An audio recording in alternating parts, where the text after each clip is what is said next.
Nice to see you. Thank you for coming on this afternoon. Miło was widzieć i dziękuję za to, że dzisiaj mogliście przyjść. What we're going to do this afternoon is look at the evidence for Jesus, historical and co dzisiaj rational będziemy evidence. robić, to jest spojrzenie na dowody Jezusa. So to get going, I'm going to put two statements up on the screen. There's a historical and rational basis for Jesus being the Son of God. Istnieją historyczne i racjonalne podstawy, że Jezus jest Synem Bożym. And there's a wealth of evidence to support this view. Istnieje wiele dowodów na poparcie tego poglądu. The purpose of this afternoon is really just to provide an introduction to this evidence. And we're obviously not going to be able to cover the information or the evidence for Jesus in forensic detail. But what I'm planning to do is to try and give an introduction to the historical and rational evidence for Jesus being the Son of God. And at the end of the presentation, you'll all get a copy of this booklet, which goes into the topics we're going to cover in a lot more detail. Unfortunately, it is in English, but That's all right. Okay. hopefully it'll be of interest. Okay. Celem dzisiejszego spotkania jest zatem wprowadzenie do historycznego i racjonalnego dowodu, wyciągnięcie pewnych wniosków z przedstawionych dowodów. Oczywistym jest, że w jeden wieczór nie będziemy w stanie omówić tych wszystkich tematów i szczegółów naukowych. Więc ten cały plik książek tutaj widzicie, to jest ułamek dostępnej literatury. Reprezentuje ona niewielki procent dostępnej literatury na ten temat, który dziś omawiamy. Więc najpierw przepraszam, że będę pomijał niektóre z zagadnień i na koniec będzie czas na zadanie pytań w tych dziedzinach, które chcielibyście dzisiaj zadać i poznać w głębiej temat. Ponadto pod koniec wieczoru udostępnimy wam te broszury. Okay. So what we're going to do, we're going to review, we'll spend a short time looking at the sources of evidence for Jesus that are available to us today, and more importantly, we'll ask whether these sources are reliable or not.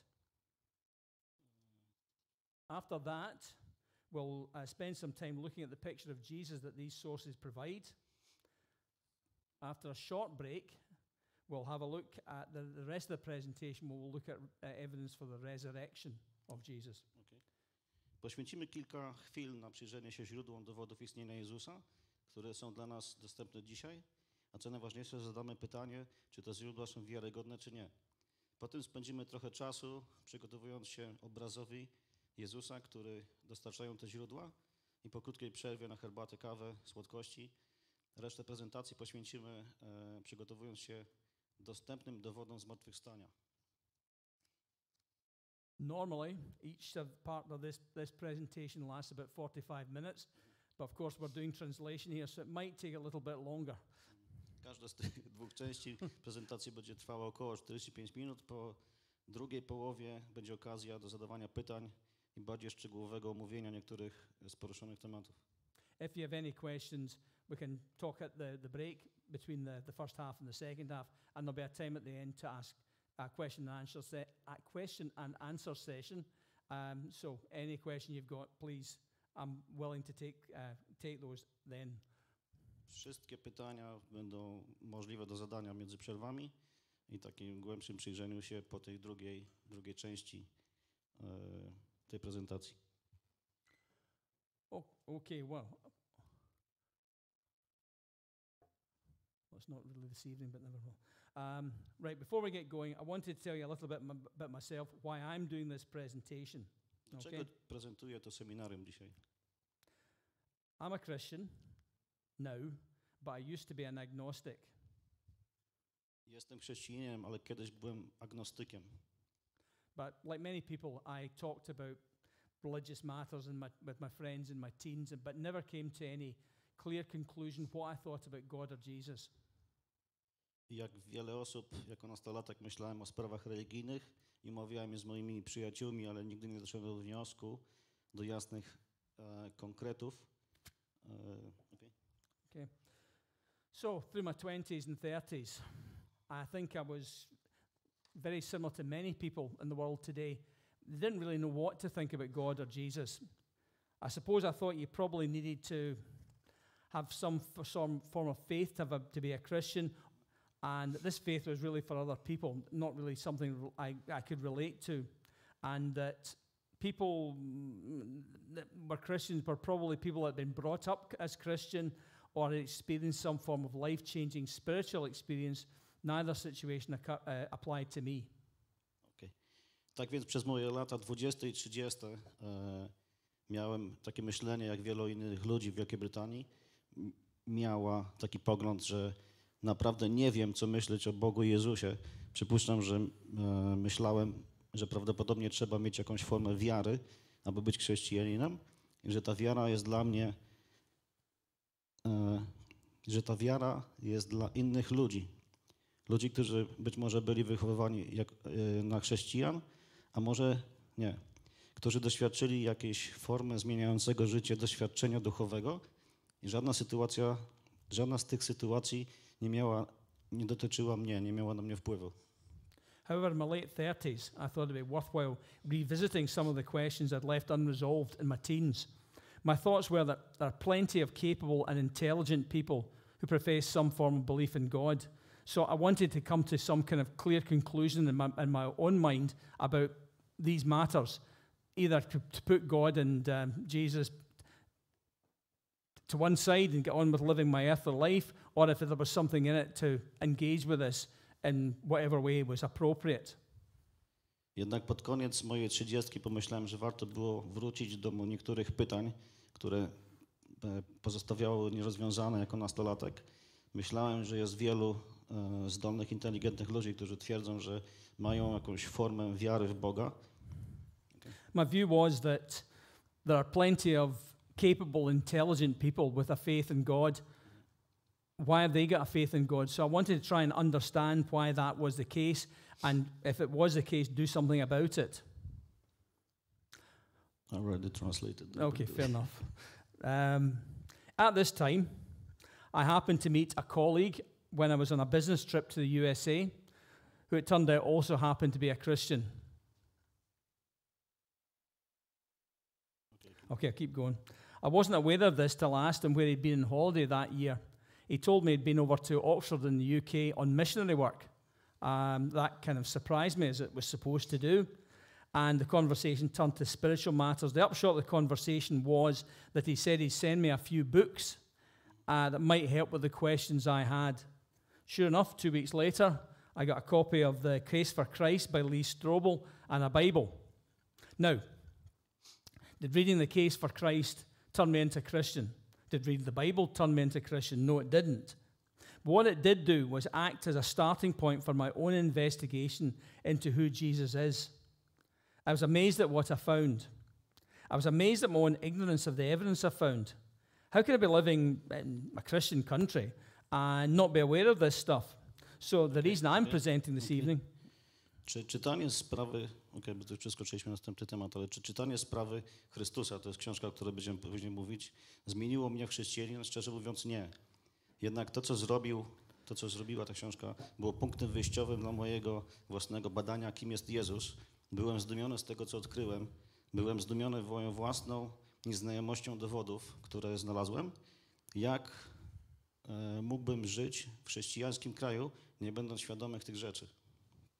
So the reason I'm presenting this presentation is I think it's important to share the information I found with others and to allow them to draw their own conclusions. Powodem, dla którego prezentuję dzisiejszego wieczoru, jest to, że uważam, że dzielenie się znalezionymi informacjami z innymi to pozwalanie też na wyciąganie własnych wniosków. Okay, let's proceed with the first part of the evening, sources of evidence. To tyle o sobie, idźmy naprzód. So what are the sources of evidence for Jesus? Kim był Jezus? Jakie są źródła dowodów? We have the four Gospels in the Bible. 4 Ewangelie Jezusa w Biblii. Letters of Paul in the Bible, and of course other letters that are in the Bible and Revelation, of course. Listy Pawła w Biblii. We've got the apocryphal Gospels. Ewangelie Jezusa, które nie weszły do Biblii, to są Ewangelie apokryficzne. And written sources from outside the Bible dated to shortly after Jesus' life. Źródła pisane spoza Biblii, datowane jak na krótko po życiu Jezusa. We've got archaeological evidence. Dowody archeologiczne. And we've got circumstantial evidence. I dowody poszlakowe. Now, of these, I think the most often overlooked is the last one. That's the circumstantial evidence. I'd like to think about this for a minute. Okay. Christianity has existed on this planet for a long time. Christianity has more followers today than any other religion on earth. However, we know that there was a time when there were no Christians on this planet. So, why are there Christians today? Rational cause and effect tells us that at some point in the past, something must have happened, some cause, that had the effect of compelling some people who weren't Christians to become Christians. Spośród tych wszystkich najczęściej pomijanych dowodów jest ostatni punkt poszlakowy. Chciałbym o tym pomyśleć przez chwilę. Chrześcijaństwo istnieje na tej planecie od bardzo dawna. Chrześcijaństwo ma dziś więcej wyznawców niż jakakolwiek inna religia na ziemi. Wiemy jednak, że był czas, kiedy na tej planecie nie było chrześcijan. Dlaczego więc są dzisiaj chrześcijanie? Racjonalna przyczyna i skutek mówi nam, że w pewnym momencie w przeszłości musiało się wydarzyć coś, jakaś przyczyna, co spowodowało, że niektórzy ludzie, którzy nie byli chrześcijanami, zostali chrześcijanami. Now, this might sound like stating the obvious, and I guess it is to some extent, but for all of us, atheists, agnostics, Christians, those of other faiths, this provides a direct challenge. Cause and effect tells us that the start of Christianity is a historical event. As a result, when and why Christianity started can be studied like any other historical event. Historians of all faiths and no faith have been doing this kind of thing for about 150 years.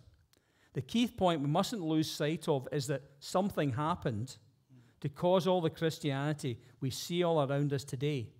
Something happened to start it all in the first place, and given the historical research that's been directed to finding out what happened, all of us, you, me, can come to our own informed view of what we think happened. Okay.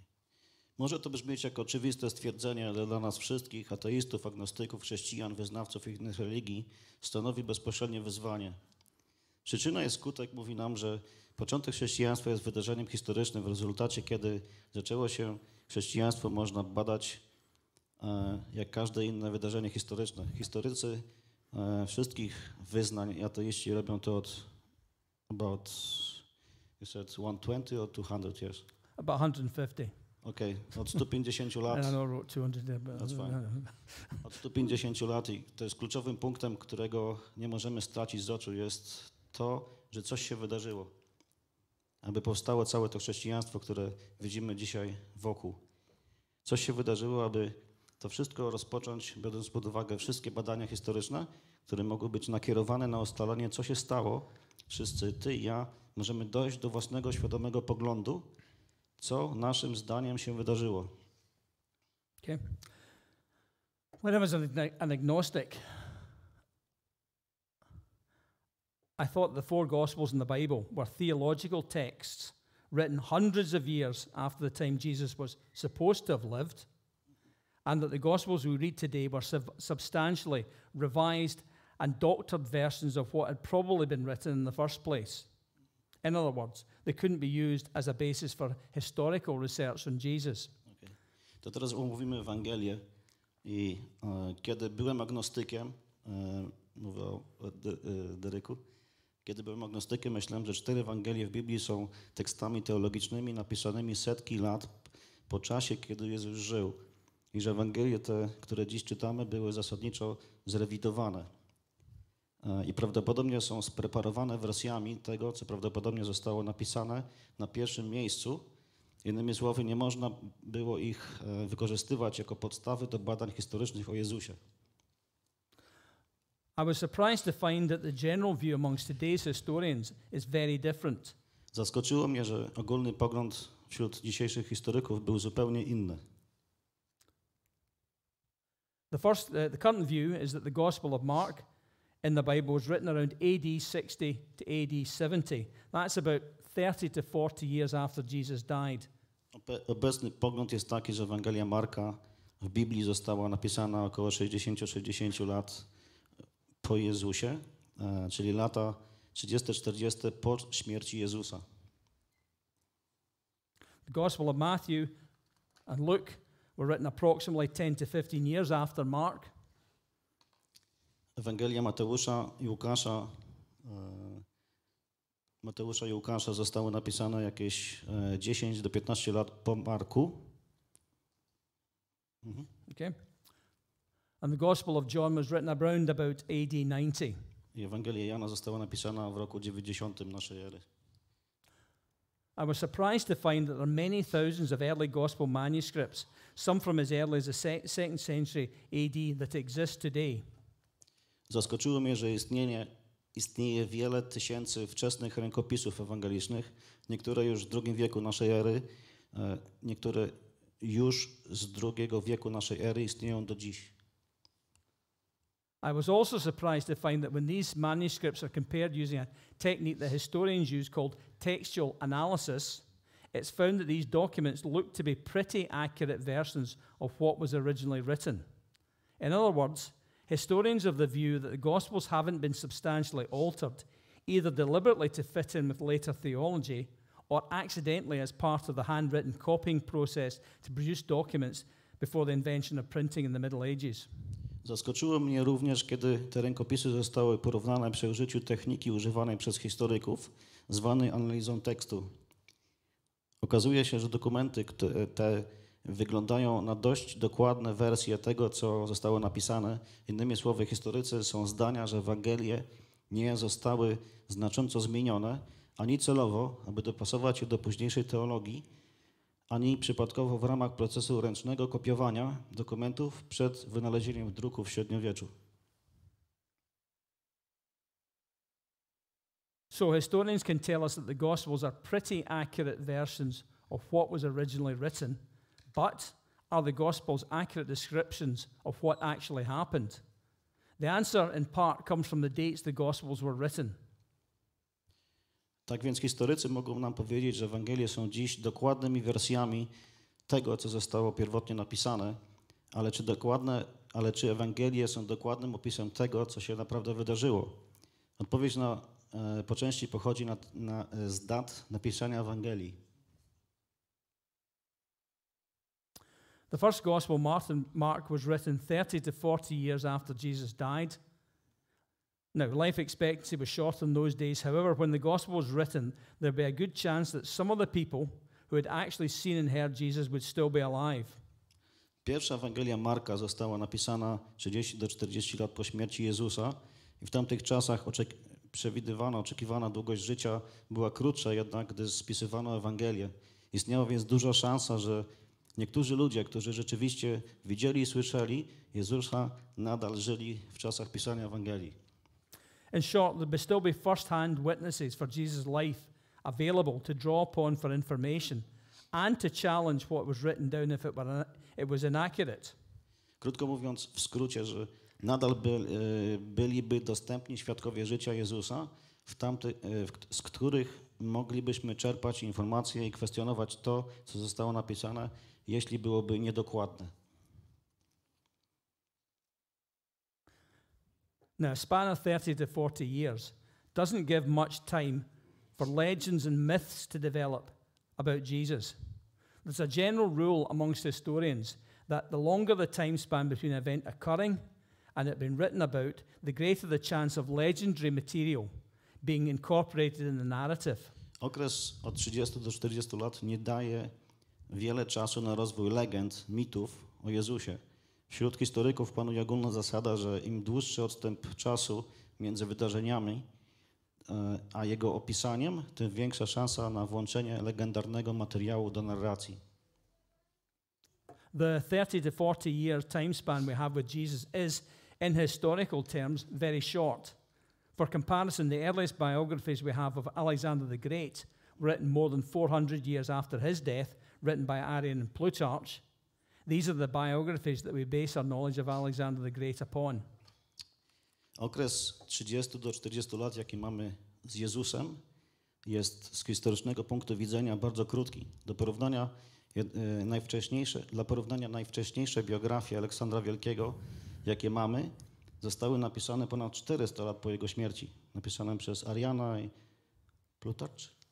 So from a historian's perspective, there's a very good chance that the Gospels are pretty accurate versions of Jesus' life, given they were written very shortly after the actual events being described. Tak więc z perspektywy historyka jest bardzo duża szansa, że Ewangelie są dość dokładnym przedstawieniem życia Jezusa, biorąc pod uwagę, że zostały napisane bardzo krótko po opisywanych wydarzeniach. But what about the differences in the Gospel, you might say? And it's well known there are some differences in the details of the... Ale co z różnicami w Ewangeliach? It's well known there are some differences in the details in the Gospels. For example, the number of people that find Jesus' tomb empty. Okay, no problem. To jest powszechnie wiadomo, że istnieją pewne różnice w Ewangeliach. Na przykład the number of people that find Jesus' tomb empty varies between the Gospels. Okay. Liczba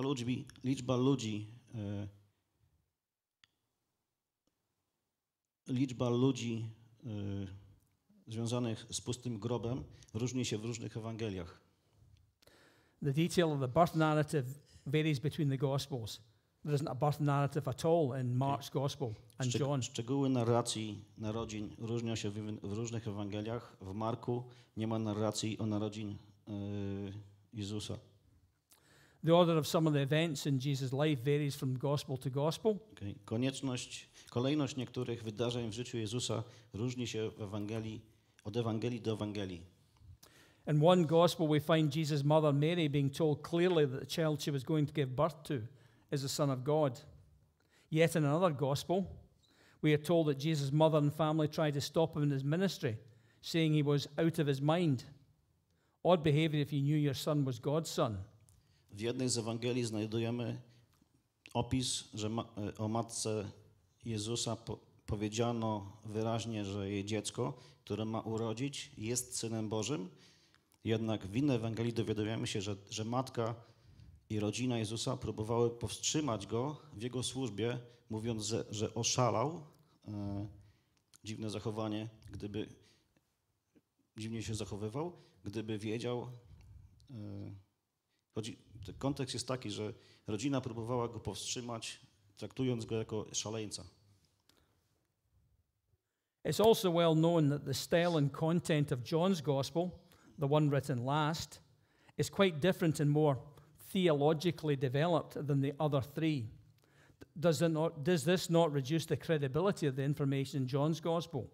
Powszechnie wiadomo również, że styl i treść Ewangelii Jana, tej napisanej jako ostatnia, jest zupełnie inna i bardziej teologicznie rozwinięta niż trzy pierwsze. Czy to nie zmniejsza wiarygodności informacji zawartej w Ewangelii? Extensive analysis by the Gospels by historians over the last 150 years has led to the consensus view that the Gospels were written at least semi-independently of each other and were drawing upon the oral histories of more than one early Christian community. Unsurprisingly, there would be slight variations between those oral histories, and this would be reflected in the Gospels. Also, in John's Gospel, as it was written once Christianity and Christian theology was more developed, it's unsurprising that this is reflected in the contents of John's Gospel. Okay. Obszerna analiza Ewangelii przeprowadzona przez historyków w ciągu ostatnich 150 lat doprowadziła do zgodnego poglądu, że Ewangelie były pisane przynajmniej częściowo niezależnie i czerpią z ustnych historii więcej niż jednej wspólnoty wczesnochrześcijańskiej. Nic więc dziwnego, że między tymi ustaleniami historycznymi były niewielkie różnice. co znalazło odzwierciedlenie w Ewangeliach. Ponadto Ewangelia Jana została napisana, gdy chrześcijaństwo i teologia chrześcijańska były bardziej rozwinięte. Nic więc dziwnego, że znajduje odzwierciedlenie w treści Ewangelii Jana. Perhaps what is surprising is that these differences exist in the Bibles we read today. What this clearly tells us is that these awkward differences have been left in, lending evidential weight to the view that the Gospels we read today are accurate versions of what was originally written. Jednak zaskakujące jest to, że różnice istnieją w Bibliach, które dziś czytamy. To, co wyraźnie nam mówi, to, że te niezręczne różnice zostały pozostawione, nadając dowodowej wagi poglądowi, że Ewangelie, które dziś czytamy, są dokładnie wersjami, co pierwotnie napisano, tego, co pierwotnie napisano. Okay, well, another source of evidence we can use for Jesus are the letters the early Christian apostle Paul wrote to early Christian communities. Okay. To jest następne źródło dowodowe, to są listy Pawła, które będziemy teraz omawiać. Paul wrote to the Christian communities in Rome and other locations in the eastern part of the Roman Empire. These were written. Innym źródłem dowodów, które możemy wykorzystać dla Jezusa, czy o Jezusie, są listy, które wczesnochrześcijański apostoł Paweł napisał. Wczesnochrześcijański apostoł Paweł napisał do różnych społeczności, też wczesnochrześcijańskich. To jest takie umiejscowienie zrozumienia, że to było pisane na początku w Rzymie i innych miejscach w wschodniej części Cesarstwa Rzymskiego. These were written around 15 to 25 years after Jesus died. Zostało to wszystko napisane około od 15 do 25 lat po śmierci Jezusa. So, they were written before the Gospels were written. I don't have that in. There's also a consensus view amongst historians that the majority of the letters of Paul in the Bible were genuinely written, well, probably more accurately dictated by Paul himself. Istnieje również zgodna opinia wśród historyków, że większość listów Pawła w Biblii została autentycznie napisana, być może podyktowana przez samego Pawła.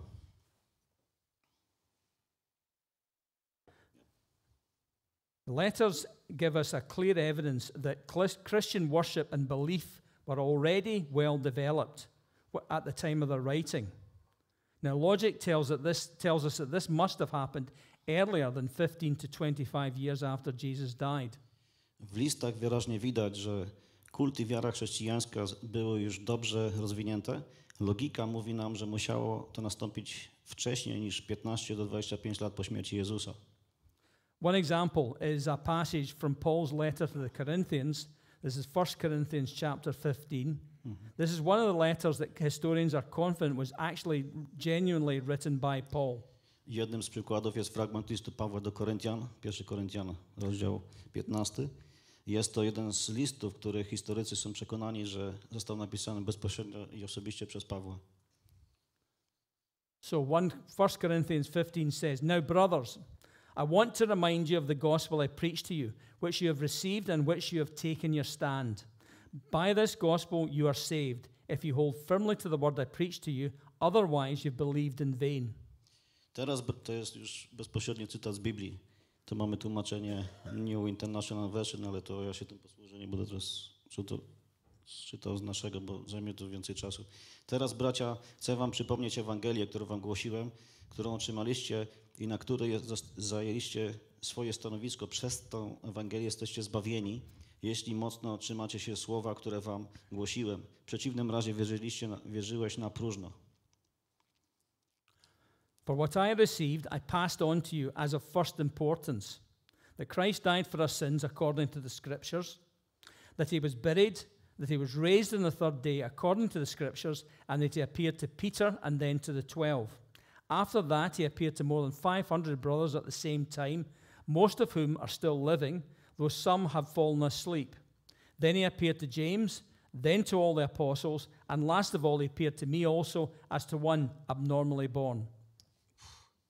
Tu już dochodzimy do samych faktów.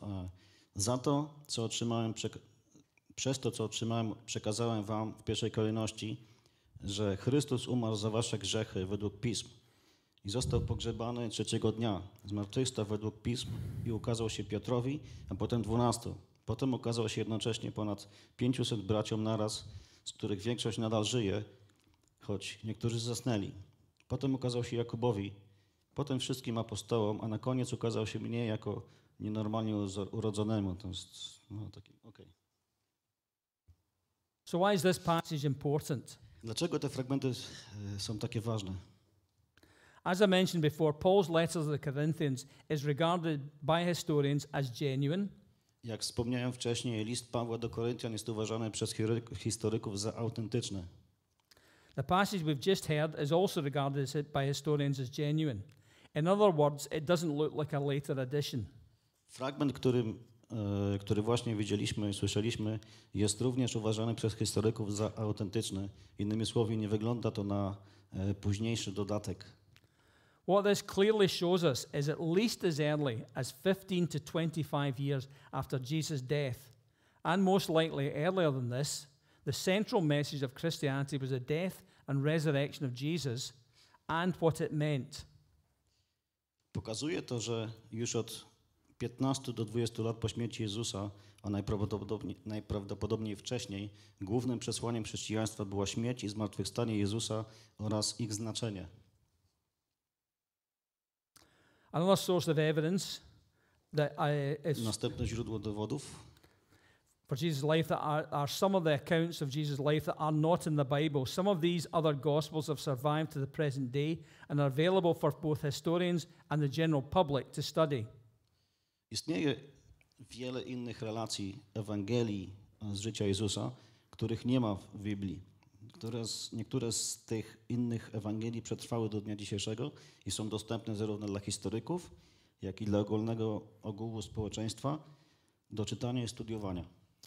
You may have heard of the recently unearthed Gospel of Judas Iscariot. This is just one of many other Gospels, such as the Gospel of Thomas, the infancy Gospel of Thomas, the Gospel of Pseudo-Matthew, and so on and so forth. These apocryphal Gospels, as they are known, were written either well into the 2nd century or later. They often contain more fanciful accounts of Jesus' life, just as historians might expect from that rule of thumb I talked about a few minutes ago. That is, the longer the time period between something happening and when it's written about, the more possibility of legendary materials getting into the narrative. Okay. Być może czytałeś w prasie o niedawno odkrytej Ewangelii Judasza Iskarioty. To tylko jedna z wielu innych Ewangelii, takich jak Ewangelia Tomasza, Ewangelia dzieciństwa Tomasza, Ewangelia Pseudo-Mateusza i tym podobne. Te apokryficzne Ewangelie tak zwane zostały napisane albo dopiero w II wieku naszej ery, albo później. Często zawierają bardziej fantazyjne i nadprzyrodzone relacje z życia Jezusa, dokładnie tak, jak historycy mogliby oczekiwać, a opisane przed minutą wydarzenia nazwane jako zasada. Historians can use these apocryphal Gospels for the study on the life of Jesus. However, they're more useful for studying the beliefs of 2nd and 3rd century Christian communities that they sprung from. Historycy wykorzystują te apokryficzne Ewangelie do studiowania życia Jezusa. Są one jednak bardziej przydatne do badania wierzeń wspólnot chrześcijańskich z II i III wieku, z których wyrosły.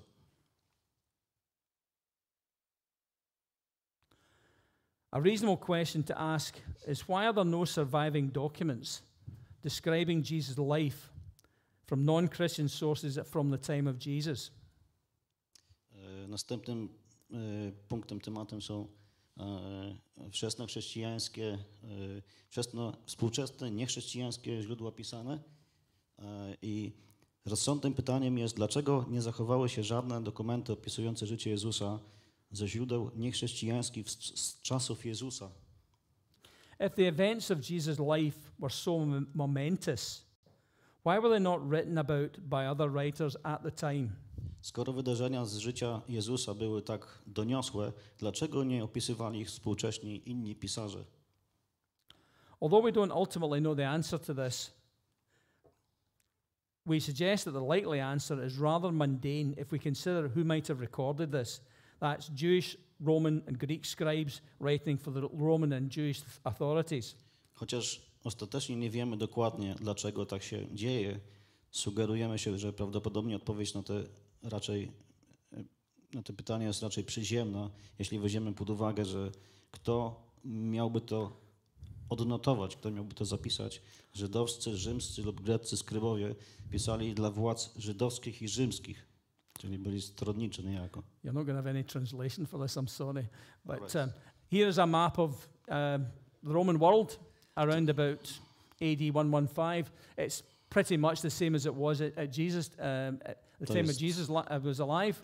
To jest mniej więcej mapa Cesarstwa Rzymskiego z 116 roku pańskiego i reprezentuje czasy Jezusa. And in the boxes, what you see are things that were happening around about AD 30 when Jesus was crucified in the Roman Empire. I to, co jest napisane w tych ramkach, to jest kto, gdzie, czym rządził. And where Jesus was crucified, of course, was Judea. Tam, gdzie Jezus został ukrzyżowany, to jest oczywiście In the Judea, bottom right-hand corner of the Roman w Empire. prawym dolnym rogu Cesarstwa Rzymskiego. I think you would agree that the other things happening in the Roman Empire Inne Where- rzeczy, które się działy w Cesarstwie Rzymskim, were far more important to a Roman mind than były dużo bardziej znaczące w zrozumieniu tego cesarstwa. some itinerant Jewish preacher in the bottom left-hand corner of the empire. So it was unlikely to be regarded as important enough to write about from a Roman perspective. Jeden z pisarzy był which corner? Okay. Which corner? You said right hand corner? Bottom left-hand corner, sorry. No, bottom Left. bottom right-hand corner. Okay. Never mind. Niektórzy przedstawiciele tego cesarstwa działo się jak gdyby równoległe wydarzenia, które nie zostały opisywane.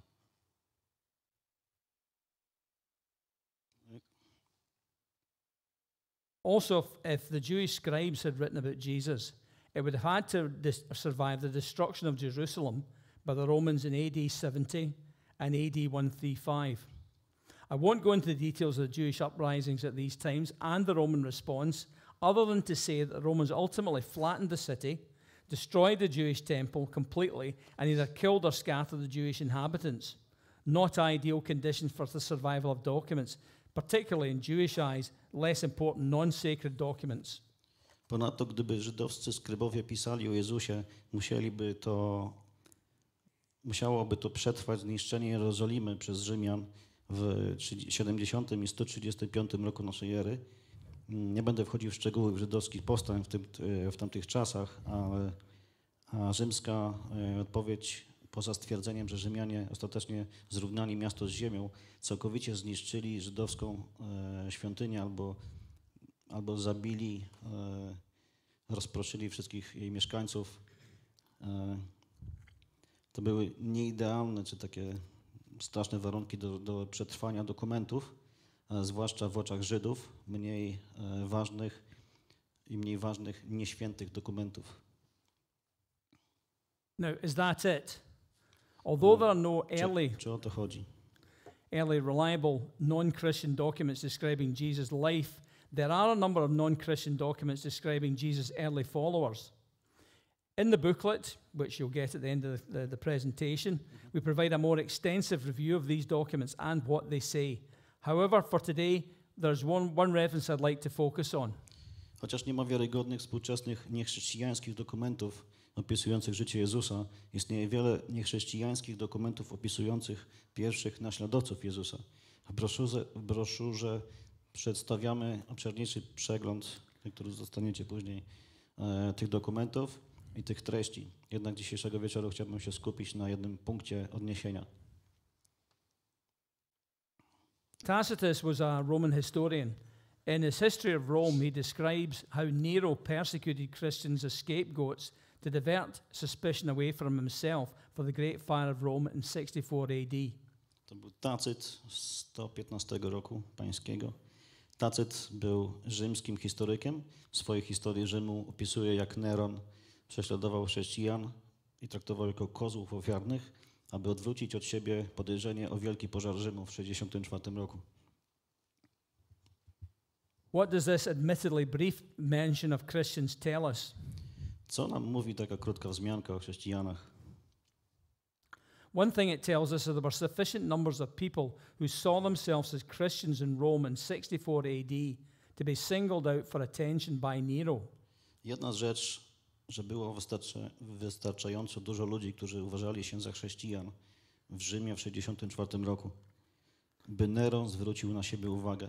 Po prostu to przeważało szale. If you think about this, to be a persecuted minority, there have to be sufficient numbers of the minority to come to the attention of the majority. Jeśli myślisz o tym, że prześladowana mniejszość musi być wystarczająco liczebna, wystarczającą liczbą mniejszości, aby zwrócić uwagę większości. So, the reference in Tacitus tells us that less than 35 years after Jesus' death, there was a Christian community large enough and vocal enough to be noticed by the emperor and worthy of persecution in Rome. Tak więc wzmianka u Tacyta mówi nam, że mniej niż 35 lat po śmierci Jezusa istniała społeczność chrześcijańska na tyle duża i na tyle głośna, aby została zauważona przez cesarza i godna prześladowania w Rzymie. Okay. Now, in the booklet, we spend some time looking at archaeological evidence from first century Judea and Galilee. Now, I won't spend any time on this afternoon other than to say that the available sources of archaeological evidence doesn't contradict what appears written in the other sources. In broad terms, archaeological finds generally provide a supportive picture of the details that appear in the Gospels. W broszurze poświęcamy trochę czasu na przyjrzenie się dowodom archeologicznym z Judei i Galilei z I wieku. Dziś wieczorem gdzieś po południu, nie będę się tym zajmował, poza tym stwierdzeniem, że dostępne dowody archeologiczne nie przeczą temu, co pojawia się w innych źródłach pisanych.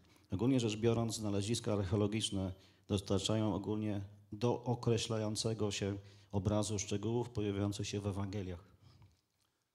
So this is the summary of the evidence that you and I can draw upon to understand who Jesus was and is. To jest takie podsumowanie tematu. To są więc źródła dowodów, z których historycy, ty i ja, możemy czerpać, aby zrozumieć, kim był i jest Jezus. So when examining this evidence, what do today's historians agree upon regarding the life of Jesus? Z czym zatem, biorąc dowody pod uwagę, zgadzają się współcześni historycy w odniesieniu do życia Jezusa? When I was doing my research into who Jesus is, I read a book by the historian Professor E.P. Sanders called The Historical Figure of Jesus.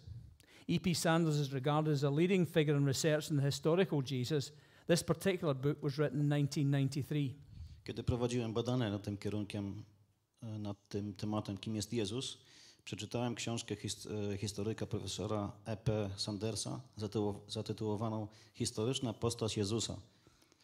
E.P. Sanders jest uważany za wiodącą postać w badaniach nad historycznym Jezusem. Ta konkretna książka została napisana w 1993 roku.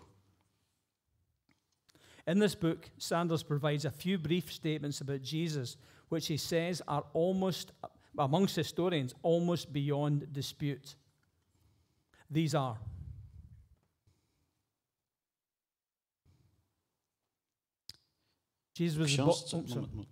w książce Sanders przedstawia kilka krótkich stwierdzeń na temat Jezusa, z których według niego wśród historyków prawie bezdyskusyjne to są. Jesus was born circa 4 BCE, near the time of the death of Herod the Great. Jezus urodził się około 4 roku przed naszą erą, w okolicy czasu śmierci Heroda Wielkiego. He spent his childhood and early adult years in Nazareth, a Galilean village. Dzieciństwo i wczesną dorosłość spędził w Nazarecie, galilejskiej wiosce. He was baptized by John the Baptist. Został ochrzczony przez Jana Chrzciciela. He called disciples. Powołał uczniów. He taught in the towns, villages, and countryside of Galilee, but apparently not the cities. Nauczał w miastach, wsiach nauczał w miastach, wsiach i wsiach Galilei, za wyjątkiem miast. He preached the kingdom of God. Głosił Królestwo Boże. About the year 30, he went to Jerusalem for Passover. W roku około 30 udał się do Jerozolimy na Paschę.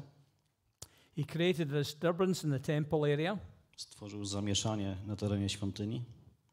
He had a final meal with his disciples. Zjadł ostatni posiłek z uczniami. He was arrested and interrogated by the Jewish authorities, specifically the high priest. Szczególnie został aresztowany, przesłuchiwany przez władze żydowskie, a szczególnie przez arcykapłana. And he was executed on the orders of the Roman prefect Pontius Pilate. Został stracony na rozkaz rzymskiego prefekta Poncjusza Piłata. Sanders then goes on to provide what he refers to as a short list of equally secure facts about the aftermath of Jesus' life. Następnie Sanders przedstawia to, co nazywa krótką listą równie bezpiecznych faktów dotyczących następstw życia Jezusa. These are: the disciples first fled. Jego uczniowie najpierw uciekli. They saw him, but in what sense is not certain, after his death. Widzieli go, ale nie w takim sensie, nie jest to pewne, że po jego śmierci. As a consequence, they believed he would return to found the kingdom. W konsekwencji wierzyli, że powróci, aby założyć królestwo. And they formed a community to wait his return and sought to win others to faith in him as God's Messiah.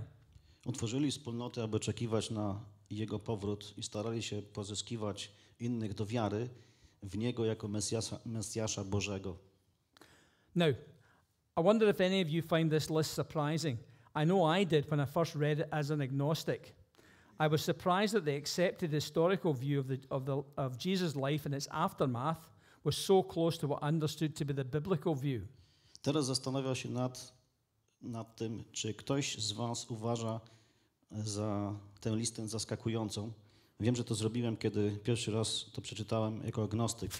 Byłem zaskoczony, że przyjęty historyczny pogląd na życie Jezusa i jego następstwa był tak bliski temu, co zauważyłem za pogląd biblijny. Now, when we look at the evidence for the resurrection later on, I'll come back to this list along with some of the circumstantial threads of evidence regarding early Christianity I've touched on so far. However, before this, I'd like to briefly look at what the evidential sources tell us about Jesus himself. The sources of evidence indicate that Jesus' disciples thought he was the Son of God and the Messiah. Well, were they correct? Później przyjrzymy się dowodom zmartwychwstania i powrócę do tej listy wraz z niektórymi poszlakowymi dowodami dotyczącymi wczesnego chrześcijaństwa, o których wspomniałem doteraz. Jednak wcześniej chciałbym pokrótce przyjrzeć się temu, co źródła dowodowe mówią nam o samym Jezusie. Źródła dowodowe wskazują, że uczniowie Jezusa uważali Go za Syna Bożego i Mesjasza i czy to było poprawne. So, who was Jesus? Now, for an atheist or agnostic, Kim był Jezus? Co sugerują źródła dowodowe? It's hard to believe that the historical figure of Jesus is also the Son of God. Well, so is Christianity based on a massive misunderstanding of who Jesus was? I'd like to take a few minutes to take a look at what the sources of evidence tell us about who Jesus was and is. Ateiście i agnostykowi trudno uwierzyć, że historyczna postać Jezusa jest także Synem Bożym. Czy chrześcijaństwo opiera się na ogromnym niezrozumieniu, kim był Jezus? Chciałbym poświęcić kilka minut, aby przyjrzeć się, co źródła dowodowe mówią nam o tym, kim był Jezus. So, was Jesus convinced that he was the Son of God? Czy Jezus był przekonany, że jest Synem Bożym? Now, it's sometimes suggested that although Jesus saw himself as a teacher and Jewish holy man, he didn't regard himself as the Son of God. Indeed, some have claimed that as a good Jew, Jesus would have regarded such a view of himself as blasphemous. Czasami sugeruje się, że chociaż Jezus uważał się za nauczyciela i żydowskiego świętego człowieka, nie uważa się za Syna Bożego. On się nie uważał za Syna Bożego. Rzeczywiście niektórzy twierdzili, że Jezus jako dobry Żyd uznaliby taki pogląd za siebie jako bluźnierczy. To address this question, I've picked a couple of examples from Mark's Gospel. You will remember that earlier this afternoon that Mark was the Gospel written first, some 30 to 40 years after Jesus' death. I've chosen examples from Mark's Gospel to reduce the possibility of Christian theology getting in the way of developing an accurate picture of Jesus' view of himself. Aby odpowiedzieć na to pytanie, wybrałem kilka przykładów z Ewangelii Marka. Jak pamiętacie, Ewangelia Marka została napisana jako pierwsza około 30 do 40 lat po śmierci Jezusa. Wybrałem przykłady z Ewangelii Marka, aby zmniejszyć możliwość, że teologia chrześcijańska wychodzi przeszkadza w stworzeniu dokładnego obrazu poglądu Jezusa na samego siebie. When we look at Mark's Gospel, we can see clear evidence of Jesus thinking and acting in a manner consistent with his believing he's the Son of God. For example, kiedy patrzymy na Ewangelię Marka, widzimy wyraźnie dowody na to, że Jezus myślał, i działał w sposób zgodny z jego wierzeniem, że jest Synem Bożym, na przykład. In Mark's Gospel, he forgives sins. In the miracle narratives, Jesus sometimes links the physical or mental affliction of the person about to be healed with the person's sinfulness. For example, in Mark chapter 2, he says, "Son, your sins are forgiven," as a precursor to the healing of a paralyzed man. Now, as any good Jew knew, only God could forgive sins.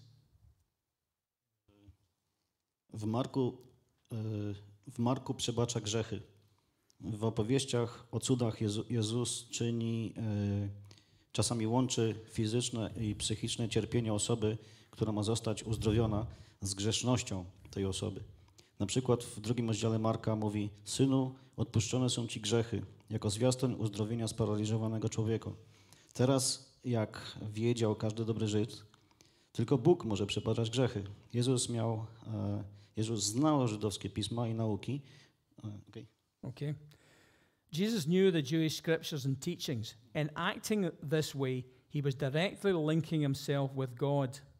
In Mark, it says that Jewish religious authorities also realized this and accused him of blasphemy as a result. Teraz Jezus wiedział jako dobry Żyd, tylko Bóg może odpuszczać grzechy. Moment, jeszcze raz. Teraz Jezus wiedział, że każdy dobry Żyd wiedział o tym, że tylko Bóg może odpuszczać grzechy.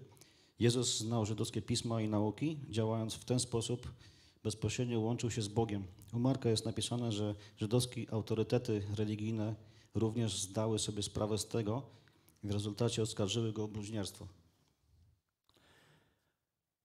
In Mark's Gospel, Jesus teaches on his own authority. Now, this might appear as a bit of a technicality, but in Judaism, you required two people to conduct religious teaching, one to witness what the other was teaching and vice versa. Jesus, however, makes a point of teaching alone. He precedes many of his teachings with the words, "I tell you the truth." Well, so what? You might say, well, any other Jewish teacher in the first century would say something like, "I tell you the truth, and here's another teacher standing next to me that will verify that I'm telling the truth." So why is that important? A Jewish audience would know that only God can teach on his own authority. Again, Jesus is directly linking himself with God by teaching in this way. Okay. Naucza własnym autorytetem, może to się wydawać nieco techniczne, ale w judaizmie wymagało to od dwóch osób prowadzenia nauczania religii. Jednej, aby świadczyła, czego naucza druga i odwrotnie. Jezus jednak naucza sam wedle swoich nauk poprzedza słowami prawdę mówię. Wręcz jej zapewniam, zaprawdę powiadam wam. Więc co? Co mógłbyś powiedzieć? Cóż, każdy inny nauczyciel żydowski i pierwszego wieku powiedziałby coś w stylu mówię ci prawdę, a oto inny nauczyciel stojący obok mnie, który zweryfikuje, że mówię prawdę. Więc dlaczego jest to ważne? Żydowska publiczność wiedziałaby, że tylko Bóg może nauczać na własną rękę. Jezus ponownie łączy się bezpośrednio z Bogiem, nauczając w ten sposób. Okay, and in Mark's Gospel, he refers to God as Father or Abba. That's Aramaic for dad or daddy. Well, so what, you might say again, isn't God regularly referred to as Father in the Christian church? It doesn't mean that Christians believe that God is their actual Father. I guess the problem here is that we're used to the Christian view of having an intimate father-child relationship. Jezus nazywa Boga Ojcem lub Abbą, to jest z aramejskiego tata lub tatuś. Więc co? Co możesz powiedzieć? Możesz powiedzieć ponownie, czy w Kościele chrześcijańskim Bóg nie jest regularnie nazywany Ojcem? Nie oznacza to, że chrześcijanie wierzą, że On jest ich prawdziwym Ojcem. I guess the problem here is that we're used to the Christian view of having an intimate father-child relationship with God, a relationship modeled on Jesus' relationship with God. As a result, it's been common in the last 2,000 years to refer to God as Father. However, to first century Jews, calling God Father would be blasphemous. Jews weren't even allowed to mention God's name, the tetragram YHWH, often pronounced Jehovah. So to refer to God as Dad or Daddy would be seen by Jews as downright eccentric, as well as blasphemous, unless, of course, you actually were God's son. Wydaje się, że problem polega na tym, że jesteśmy przyzwyczajeni do chrześcijańskiego poglądu na intymną relację ojca, dziecka z Bogiem, relację wzorowaną na relacji Jezusa z Bogiem. W rezultacie ciągu ostatnich 2000 lat powszechnie nazywano Boga Ojcem. Jednak dla Żydów pierwszego wieku nazywanie Boga Ojcem było bluźnierstwem. Żydom nie wolno było nawet wymieniać imienia Bożego. To jest tetragram Jahweh, Asher, Jahweh. Tutaj mały komentarz, jeżeli, to znam ze swojej autopsji, że jeżeli Żyd skryba przepisywał to imię, to się przebierał. Ściągał wszystkie swoje ubrania i przebierał się na nowo, tak oddawał Bogu szacunek i pisał dalej. Często wymawiany jako Jehowa, ten tetragram. Nazywanie Boga tatusią lub tatą, Abba, byłoby postrzegane przez Żydów jako wręcz ekscentryczne, a także bluźniercze, chyba że rzeczywiście był Synem Bożym. Now in Mark's Gospel, the miracles had symbolic meaning to those that were performed in front of. They were performed in such a way as to link Jesus to such Jewish figures as Moses, Elijah, Joshua, and so on. Now another miracle, the calming of the storm, also suggested to those who witnessed it that Jesus was God. Jego cuda miały symboliczne znaczenie dla tych, przed którymi zostały dokonane. Zostały wykonane w taki sposób, aby połączyć Jezusa z takimi postaciami żydowskimi jak Mojżesz, Eliasz, Jozue. Inny cud, uciszenie burzy, również sugerował tym, którzy byli Jego świadkami, że Jezus jest Bogiem. In this event, Jesus and his disciples are in an open boat in the Sea of Galilee when they're caught in a violent storm. As the wind and waves rage and the boat begins to fill with water, Jesus is sleeping in the back of the boat on a cushion. The disciples wake him up shouting, "Teacher, don't you care if we drown?" W tym wydarzeniu Jezus i Jego uczniowie znajdują się w otwartej łodzi na Morzu Galilejskim, gdy łapie ich gwałtowna burza. Gdy wiatr szaleje, wieje wiatr i fale są wielkie, łódź zaczyna się napełniać wodą. Jezus śpi z tyłu łodzi na poduszce, uczniowie Jego budzą Go i krzycząc, wołają: nauczycielu, nie obchodzi Cię, że toniemy? Jesus then gets up and shouts to the waves, "Quiet, be still." At this the storm immediately abates.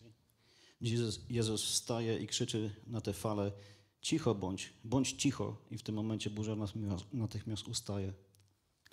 Jesus then gives his disciples a hard time for their lack of faith in him.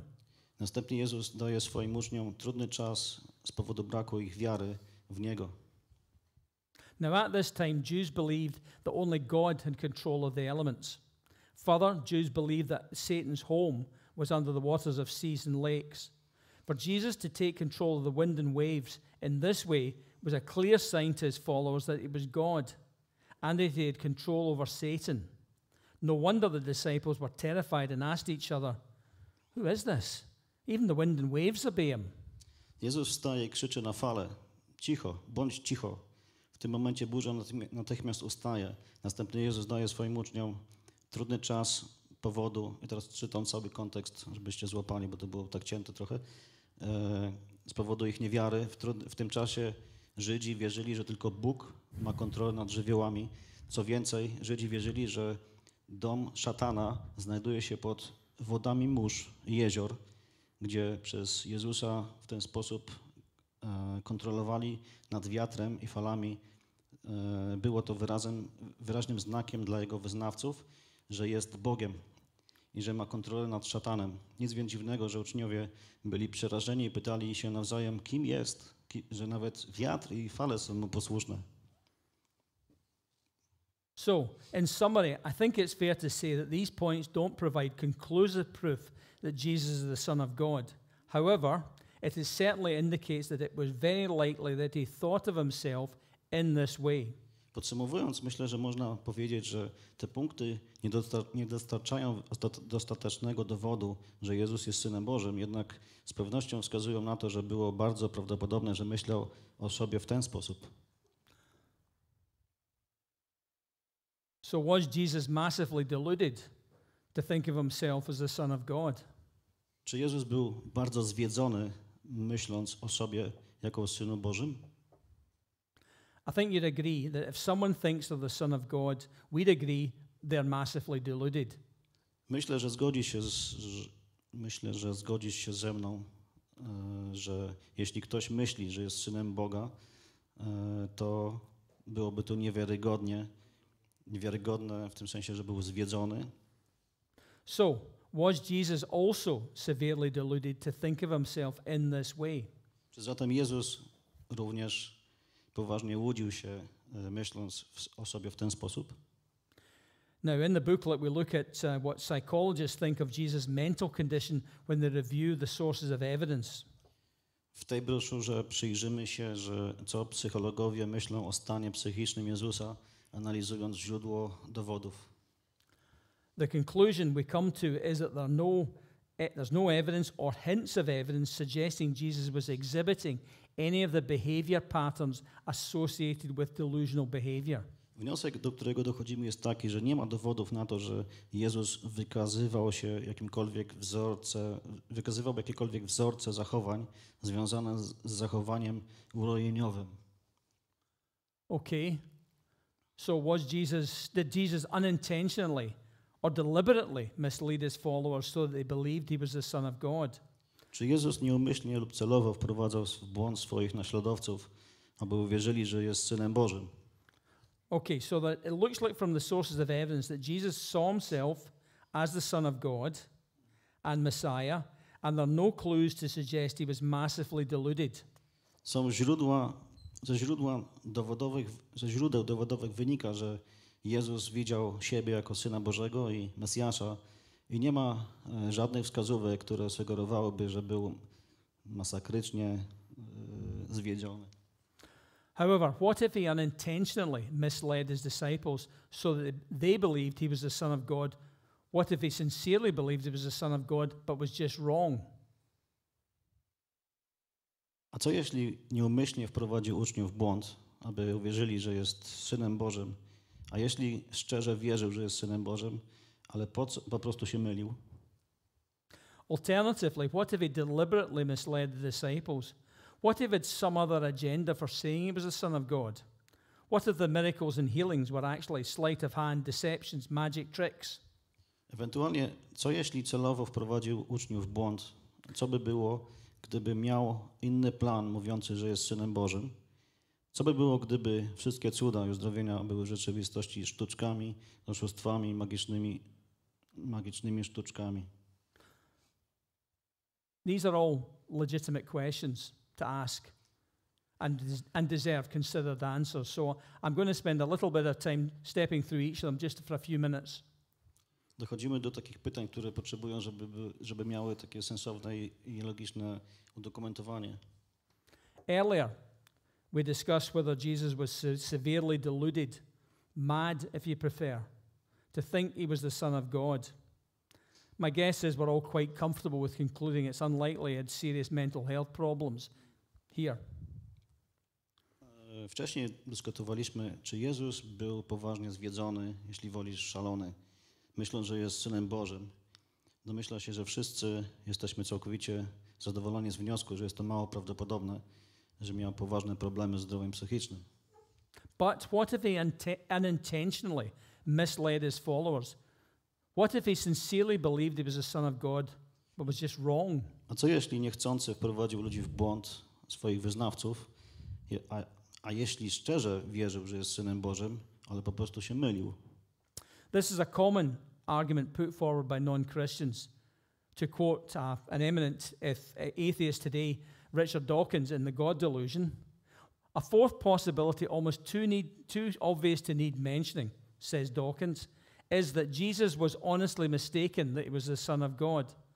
Plenty of people are honestly mistaken about things. Jest to powszechny argument wysuwany przez niechrześcijan. Cytując Richarda Dawkinsa w Bogu urojonym, strona 92, czwarta możliwość prawie nazbyt oczywista, by trzeba by było wspominać, jaka jest, że Jezus naprawdę się mylił, że jest Synem Bożym. Ja i mnóstwo ludzi. Well, indeed, plenty of people are honestly mistaken about all kinds of things. It doesn't necessarily make them mad. Rzeczywiście wiele osób naprawdę myli się we wszystkich sprawach. To ich nie denerwuje. However, I've been honestly mistaken about all kinds of things in my life. However, if I stood up here right now, looked at you in a focused kind of way, and said with all sincerity, people, I'm the Son of God. No, really, I'm not kidding. I am the Son of God. Now, I know it looks unlikely, but believe me, I am the Son of God. What would you think? Szczerze mówiąc, myliłeś się we wszystkich sprawach w moim życiu.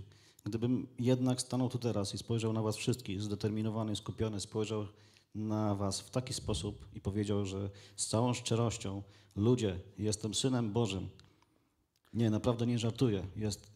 Jestem Synem Bożym. To wiem, że brzmi to nieprawdopodobnie, ale uwierz mi, że jestem Synem Bożym. To co byście pomyśleli? The politest thing you would think, probably, would be that I probably need to sit down and have a drink of water to clear my head. Najuprzejmniejszą rzeczą byłoby prawdopodobnie powiedzenie tego, żeby Darek się napił i ochłonął trochę, się ogarnął po prostu. So what am I saying? I'm saying you can't have it both ways. If you think you're God, then you're either wrong in the head or you are God. Więc co ja mówię? Mówię to, że to nie działa o dwie strony. Jeśli myślisz, że jesteś Bogiem, to albo się mylisz w głowie, albo jesteś Bogiem. Further, if you think you're God and are prepared to do something about it by going on a mission that collects followers, challenges the established religious order, and ends up getting you killed, then you really are wrong in the head or God. Cóż więcej, jeśli myślisz, że jesteś Bogiem i jesteś gotów coś z tym zrobić, wybierając się na misję, która gromadzi wyznawców, kwestionuje ustalony porządek religijny i kończy się śmiercią, to naprawdę masz coś nie tak z głową, albo jesteś Bogiem. Okay, so what I've just said, it's pretty unlikely he unintentionally misled his followers.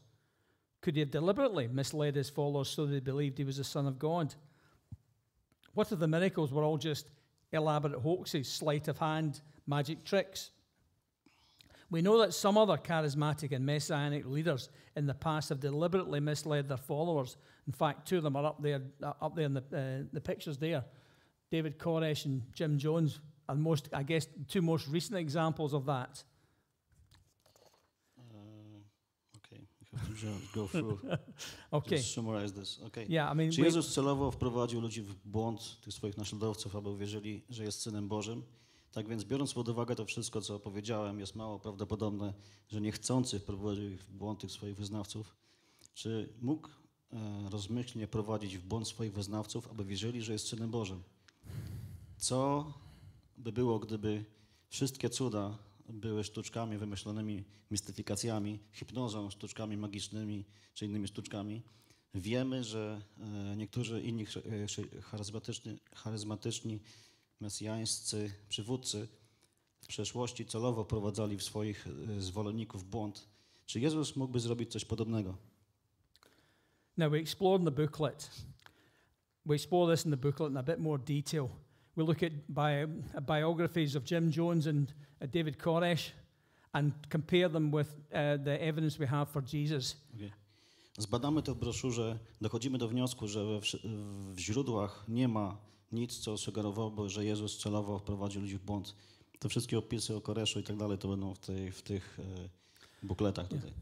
And we come to the conclusion that there's really nothing in the sources of evidence to suggest Jesus acting in the way these people acted and deliberately misled the disciples. So, in summary, Podsumowując, it looks like Jesus thought he was the Son of God. wygląda na to, że Jezus myślał, że jest Synem Bożym. It looks like he wasn't mad or delusional. Wygląda na to, że nie był szalony ani nie miał urojeń. And it's very unlikely that he unknowingly or knowingly misled the disciples to believe he was the Son of God. Jest bardzo mało prawdopodobne, że nieświadomie lub świadomie wprowadzał uczniów w błąd, by uwierzyli, że jest Synem Bożym. So, what are we left with? Z czym zostajemy teraz? Maybe, just maybe, he was who he said he was. Może, a właściwie może był tym, za kogo się podawał. Tym, kim powiedział, że jest. What I'd like to now is have a short break. After the break, I'd like to move on to the one key event on which the existence of Christianity rests. That is the death and resurrection of Jesus.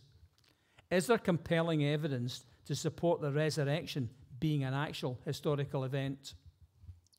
Teraz chciałbym zrobić krótką przerwę. Po przerwie chciałbym przejść do jednego kluczowego wydarzenia, na którym opiera się chrześcijaństwo.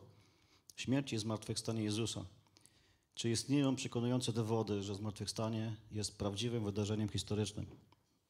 Thank you. Zróbmy sobie przerwę teraz na paliwo.